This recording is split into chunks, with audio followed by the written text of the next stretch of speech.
തിരുവചന സന്ദേശങ്ങൾ ശ്രവിക്കുന്നതിനായി ഭാഗ്യവചനധാര ഇന്ന് തന്നെ സബ്സ്ക്രൈബ് ചെയ്യുക. ത്രിയേക ദൈവതിരുനാമത്തിന് മഹത്വം ഉണ്ടായിരിക്കട്ടെ. ഭാഗ്യവചനധാരയിലേക്ക് ഏവർക്കും സ്വാഗതം.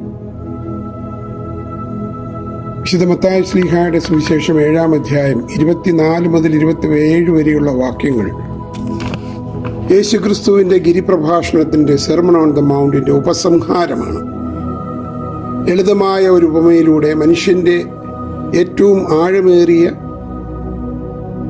ജീവിത ശാസ്ത്രത്തിൻ്റെയും ദൈവീക ശാസ്ത്രത്തിൻ്റെയും ചിന്താപരമായ യാഥാർത്ഥ്യങ്ങളാണ് യേശുക്രിസ്തുവിടെ വെളിപ്പെടുത്തുന്നത്.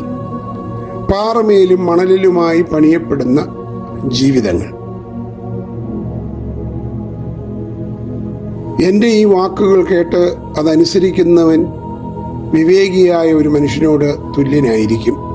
അവൻ പാറമേൽ വീട് പണിതു തുടങ്ങിയ വിശുദ്ധ മത്തായി ശ്ലീഹാ എഴുതിയ സുവിശേഷം 7-ാം അധ്യായം 24 മുതൽ 27 വരെയുള്ള ഭാഗങ്ങൾ ജീവിതമെന്ന ഭവനം നിർമ്മിക്കാൻ പ്രകൃതി നമുക്ക് മുമ്പിൽ 2 തരം പ്രതലങ്ങൾ വെച്ച് നീട്ടുന്നുള്ളതായി കാണുവാനായിട്ട് ക്രിസ്തു പഠിപ്പിക്കുകയാണ്. ഒന്ന് മാറ്റമില്ലാത്ത പാറയും ദ ഇമ്മ്യൂട്ടബിൾ റോക്ക്, 2 ചലിച്ചുകൊണ്ടിരിക്കുന്ന ദ ഷിഫ്റ്റിംഗ് സാൻഡ്. ബാഹ്യമായി നോക്കുമ്പോൾ 2 വീടുകൾ ഒരുപോലെ സുന്ദരമായിരിക്കാം. മണലിൽ പണിയുന്ന വീടിന് അധ്വാനം കുറവാണ്, എളുപ്പത്തിൽ പണി തീർക്കാം, കാഴ്ചയിൽ മനോഹരവുമായിരിക്കും.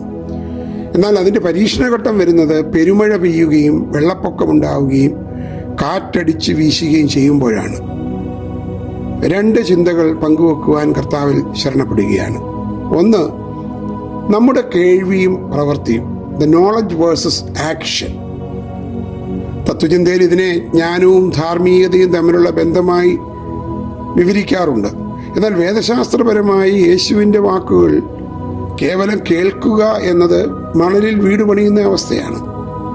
കേവലമായ വചന കേൾവി എന്നുള്ളത് അതിൽ നിന്നും വചനമാകുന്നതിലേക്ക്, അത് ഇൻകാർണേഷണൽ തിയോളജി, അതിലേക്ക് കടക്കണം. യേശു പറയുമ്പോൾ എൻ്റെ ഈ വാക്കുകൾ കേൾക്കുന്നവൻ എന്നതിലെ വാക്കുകൾ കേവലം ചില ധാർമ്മിക ഉപദേശങ്ങളല്ല, ഏതെങ്കിലും മോറൽ ഡയറക്റ്റീവ്സ് അല്ല, മറിച്ച് യോഹന്നാൻ്റെ സുവിശേഷം 1-ാം അധ്യായത്തിൽ പറയുന്ന വചനം, ലോഗോസ്, മാംസം ധരിച്ച ദൈവവചനം തന്നെയാണ് ഇവിടെ പ്രതിപാദ്യം. കേവലം യേശു ക്രിസ്തുവിനെ കുറിച്ചുള്ള കേട്ടറിവുകളിലും ഉപദേശങ്ങളിലുമുള്ള വിശ്വാസം കൊണ്ട് മാത്രം ഒരാളുടെ ആത്മീയ ഭവനം പൂർണ്ണമാകുന്നില്ല. ആ വചനം സ്വന്തം ജീവിതത്തിൽ അധ്വാനമായി, ത്യാഗമായി, സ്നേഹമായി മാറുമ്പോഴാണ് അത് പാറമേൽ പണിയപ്പെടുന്നത്, ഉറപ്പുള്ളതാകുന്നത്. ക്രിസ്തു വചനമായി അവതരിച്ചതുപോലെ ദൈവവചനം നമ്മിലും മാംസം ധരിക്കണം. കേൾക്കുന്ന സത്യത്തെ ജീവിതത്തിൽ അനുവർത്തിക്കുമ്പോഴാണ്, ഇംപ്ലിമെൻറ്റേഷനിലൂടെ കടന്നു പോകുമ്പോഴാണ് അത് പാറമേലുള്ള നിർമ്മിതിയാകുന്നത്. അറിവ് കേവലം സാങ്കല്പികമായി നിൽക്കുമ്പോൾ അത് ദുർബലമാണ്. അത് പ്രവൃത്തിയായി മാറുമ്പോൾ മാത്രമാണ് നിലനിൽപ്പ് ഉള്ളതാകുന്നത്. അസ്തിത്വപരമായ ഒരു വൈകാരികതയാണ് മണൽ സൂചിപ്പിക്കുന്നത്. മണൽ എന്നത് മനുഷ്യൻ്റെ അഹംഭാവം, ഈഗോ, അല്ലെങ്കിൽ ലൗകിക സുഖങ്ങൾ, മായാപ്രപഞ്ചത്തിൻ്റെ താൽക്കാലിക ആകർഷണങ്ങൾ തുടങ്ങിയ വൈകാരികതകളെ സൂചിപ്പിക്കുകയാണ്. ഇവയെല്ലാം അതിവേഗം മാറിക്കൊണ്ടിരിക്കുന്നവയാണ്.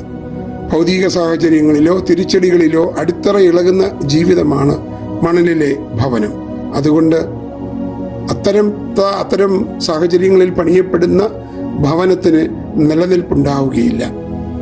2, ദൈവശാസ്ത്രപരമായ മറ്റൊരു ശ്രേഷ്ഠ വീക്ഷണം ക്രിസ്തു എന്ന പാറയിൽ പണിയപ്പെടുക എന്നതാണ്. Christ the rock. പാറ എന്നത് പ്രപഞ്ചത്തിൻ്റെ നിത്യസത്യമാണ്, ദ ആബ്സല്യൂട്ട് ട്രൂത്ത് ആണ്.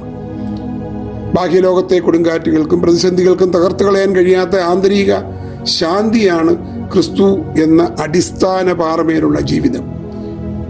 വേദപുസ്തകത്തിൽ പാറ എന്നത് ദൈവത്തിൻ്റെ വിശ്വസ്തതയുടെയും ശാശ്വതത്വത്തിൻ്റെയും പ്രതീകമാണ്. സങ്കീർത്തനം 18:2 അതൊക്കെയും പറയുന്നുണ്ട്.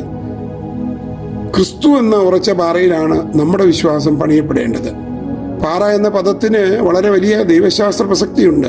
യഹോവയായ ദൈവം, പഴയ നിയമത്തിൽ ദൈവം മാത്രമാണ് പാറ എന്ന് വിശേഷിപ്പിക്കപ്പെടുന്നതായി പറയുന്നുണ്ട്. ദൈവമല്ലാതെ വേറെ ആരാണ് പാറയായിട്ടുള്ളത്? സങ്കീർത്തനം 18:31 പറയുന്നുണ്ട്. എന്നാൽ ഈ ഉപമയിലൂടെ യേശുക്രിസ്തു താൻ അതേ പാറ തന്നെയാണ് എന്ന് വിളിച്ചറിയിക്കുകയാണ്. യേശുവിൻ്റെ വാക്കുകൾ അടിത്തറയാക്കുന്നവൻ ദൈവത്തിൽ തങ്ങളെ തന്നെ ഉറപ്പിക്കുന്നവനാണ്.